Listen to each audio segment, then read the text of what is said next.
हाय सगळ्या मैत्रिणींना, कशा आहेत मैत्रिणी? तर आम्ही मुंबईवरून आलो, घरी सामान ठेवलं सासरी आणि त्याच दिवशी म्हणजे रविवारी म्हणजे मी आईकडे गेली, आईच्या इकडं सामान ठेवलं आणि दुसऱ्या दिवशी मग ह्यांच्या दाजींच्या मुलीचं लग्न होतं. मग आम्ही लग्नाला आलतो तर माझ्या शेजारी माझी नणंद सख्खी बसलेली होती. आम्ही जेवलो आणि बाहेर त्यांना म्हटलं आपण सावलीत बसूया, ऊन पण होतं जास्त दुपारचं म्हणजे तरी मला वाटते 3-3:30 वाजले असतील, कारण आम्हालाच उशीर झाला जायला गाडीमुळं, गाडी भेटत नव्हती. त्याच्यानंतर मग लग्न झाल्यानंतर आम्ही माझ्या बहिणीकडं सवासीण होत्या काळूबाईच्या, तर आई आणि मी तिच्या घरी गेलो किडगावमध्ये आणि मग तिथून त्यांच्या म्हणजे गाडी त्यांनी केलेल्या होत्या, म्हणजे बाकीच्या पण म्हणजे बरेच जण होते, 2 गाड्या केलेल्या होत्या. मग मी बहिणीच्या गाडीत बसले, आई मी आणि त्यांच्या शेजारची एक वाड्यातली एक बाई. मग आम्ही असं उतरलो मध्येच कशासाठी, तर आम्हाला ते जांभळं खायचे होते. तिथं झाडाला असं दिसत होतं की तिथं लय जांभळं आहेत, पण जिथं आम्ही बघायला जात होतो आणि ह्या सगळ्या हाय करत होत्या. त्यांना म्हणजे आधी कळलं नव्हतं की मी शूट करते म्हणून, नंतर कळलं त्या हाय करायला लागल्या ह्या. तर आम्ही म्हणजे पुढं आलो आणि ते मागं गेलं झाड जिथं ती जांभळं दिसत होती झाडाला. मग असंच बघत अजून कुठं करवंद दिसतात का असं बघत आम्ही चाललेलो होतो, कारण ह्या साईडला जास्त करवंद आणि जांभळं भेटतात जिथं आम्ही मंदिरात चाललेलो होतो, सवासीण होत्या ते. तर हे जी ठिकाण आहे ना ते मेढ्याच्या साईडला जे धरण, मला माहीत नाही कोणते, म्हणजे ज्यांना ते सातारच्या साईडचे असतील त्यांनाच माहिती असेल, कुसुंबी काळूबाईचं मंदिर आहे कुसुंबी म्हणून.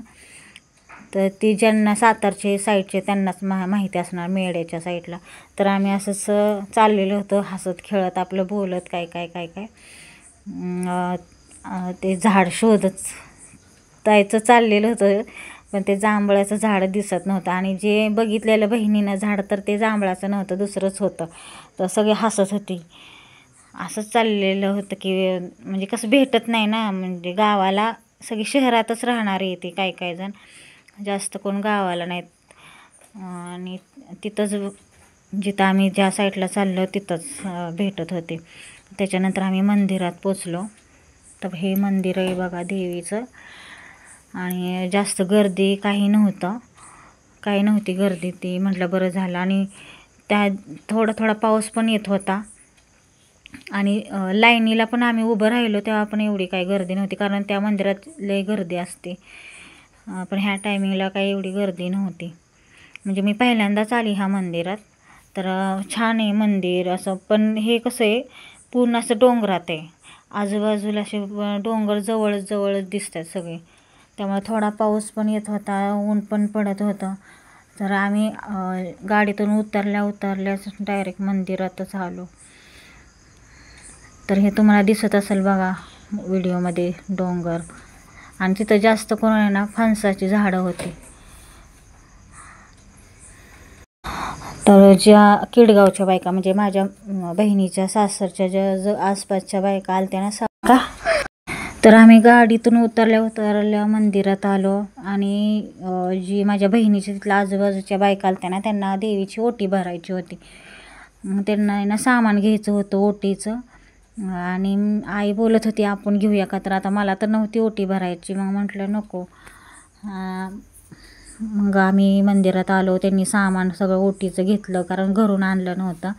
पण लाईन नव्हती. आम्ही ना मध्ये शिरायचं म्हणजे मध्ये नव्हतं शिरत, माझी बहिणीनं लाईन लावलेली होती तर ती म्हणत होती इथं या, तर बायका बोलायला लागल्या की मध्ये शिरतात म्हणून आई आणि मी ना मागं गेलो, कारण आमच्या ओळखीच्या पण बायका होत्या ना.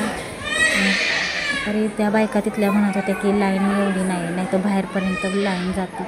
मग आम्ही लाईनच लावली, मध्ये शिरलोच नाही. म्हणलं नकोच कशाला बिनकामाचं, आपण आलोय देवाला, बरोबर नाही वाटत ना.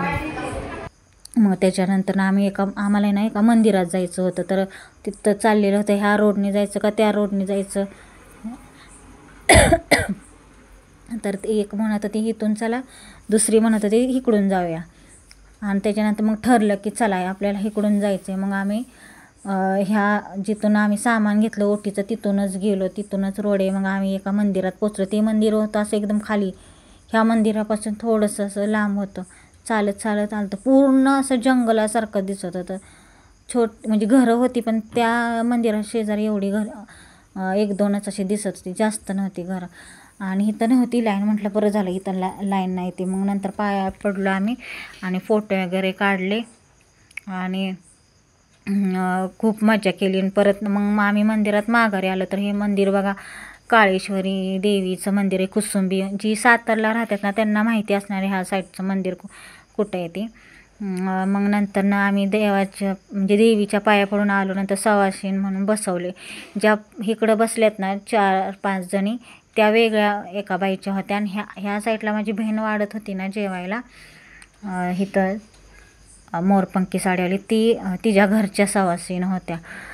मग आम्ही म्हणजे ते जेवण वाढलं त्यांनी. आणि मी तुम्हाला दाखवते बघा व्हिडिओमध्ये की काय काय बनवले, काय काय नाही ते. तर त्या पलीकडच्या एका दुसऱ्या बाईच्या होत्या सवासीण, हे माझ्या बहिणीच्या घरच्याच होत्या. आणि सर्वज्ञाला मोबाईल पाहिजे होता म्हणून उभा राहिलेला. तर हे बघा पोळ्याचं जेवण बनवलेलं, कारण देवीला आहे ना हे पुरणपोळीचंच जेवण म्हणजे लागतं खरं तर, तेच आवडतं.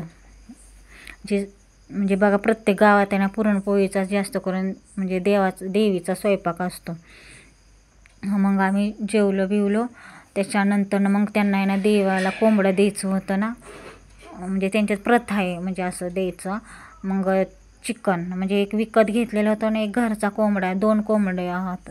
जी बाग देणारे कोंबडा असतात ना ते त्यांनी मग ते देवाला निवेद्य दाखवायचं होता. मग ते एक विकत घेतलेलं होतं बाहेरनं चिकन, ते सुक्कं बनवलं. आणि जिथं ते कोंबडा तोडतात ना मंदिराच्या तिथं निवेद्य दाखवायला, ते पातळ केलं म्हणजे करायचं चालू होतं, कारण चूलच पेटत नव्हती. थोडा पाऊस पण पडत होता आणि असं जळण पण असं ओलं ओलं व्हायचं ना, मग ते असं धूर जास्त व्हायचा त्याचा. तर एका साईडची जी चूल आहे ना, म्हणजे 2 चुली अशा शेजारीच होत्या, पण ती लवकर पेटतच नव्हत्या. तर असं मस्त वातावरण पावसाचं, हिरवंगार, डोंगर जवळच होता. एवढं प्रसन्न वाटत होतं ना, लय भारी वाटत होतं. हे शेत आहेत ना सगळी भाताची शेत आहेत, पण ती काढलेलं होतं ते भात तिथला, त्यामुळे ती मोकळी रानं होती तिथली. तर इथं येणं जास्त घरं नव्हती, थोडीच घरं होती.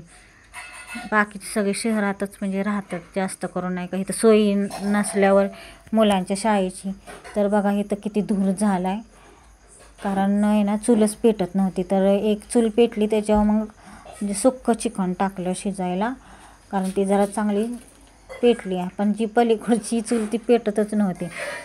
ती माझ्या बहिणीची नणंद, ती पण पेटवण्याचा किती प्रयत्न करत होती, पण पेटतच नव्हतं. मग तिच्या नवरा पण प्रयत्न करत होता, कारण ती पातळच बनवायचं होतं तिकडचं. आणि बसलेत बघा 3 जण चुली, पण त्यांना काय चुलं पेटणच झाली. लय हसायला येत होतं. शेवटी माझ्या बहिणीच्या मिस्टरांचं चाललेलं होतं चूल पेटवायची. मग त्यांना पेटली जरा उशिराने, लगेच नाही पेटली, पण पेटली, कारण लाकडं ओली असल्यामुळं पेटतच नव्हते. आणि मग चाललंय बघा आता बनवायचं, कारण ते लोकांनी सगळं मसाला बिसाला करूनच आणलेला होता तिथून, फक्त ते ना तिथंच शिजवलं फक्त. आणि पोळ्याचा स्वयंपाक तर घरूनच करून आणलेला होता. आणि बायका बघायचं चाललेलं होतं त्यांचं कसं चाललंय कसं नाही. चूल पेटना झाली, लय मजा केली. पण आम्ही लय म्हणजे लय हसत खेळत आलो. व्हिडिओ आवडला असला तर लाईक कमेंट करा.